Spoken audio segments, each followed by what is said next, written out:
Hi hello welcome to Kiran TV news. మనకు ఒక breaking news అయితే అందుతుంది. జనసేన నాయకుడిపై హత్యాయుతానికి కుట్ర పన్నినట్టుగా తెలుస్తుంది. వైఎస్ఆర్సీపీకి సంబంధించినటువంటి ఒక నాయకుడు, ఒక జనసేన పార్టీకి సంబంధించినటువంటి ఒక కీలకమైన నాయకులు అని చెప్పాలి.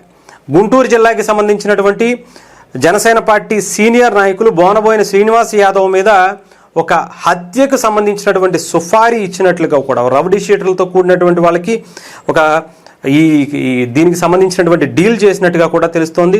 బోనబోయిన శ్రీనివాస్ యాదవ్ గారు గతంలో వైఎస్ఆర్సీపీ అధికారంలో ఉన్నప్పుడు నరేందర్ రెడ్డి అనేటువంటి ఒక వ్యక్తి వైఎస్ఆర్సీపీ పార్టీకి సంబంధించినటువంటి నాయకుడిగా చెప్తున్నారు.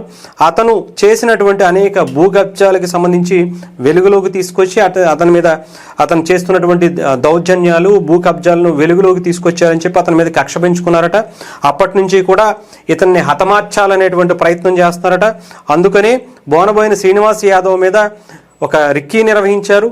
దాదాపు 2-3 సార్లు కూడా అతన్ని మట్టు పెట్టాలనేటువంటి ప్రయత్నం కూడా చేశారని కూడా తెలుస్తుంది.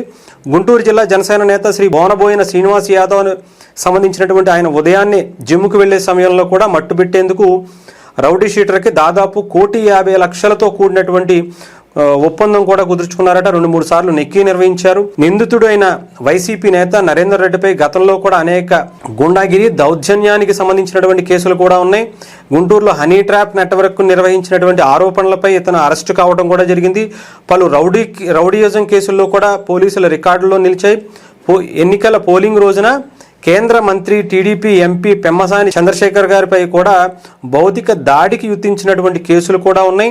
నగరంలో నరేందర్ రెడ్డికి సంబంధించినటువంటి కబ్జాలు, బెదిరింపులు, రౌడీయిజాన్ని గతంలో కూడా శ్రీనివాస్ యాదవ్ తీవ్రంగా అడ్డుకోవటమే ఈ హత్యకు ప్రధాన కారణంగా కూడా చెప్తున్నారు.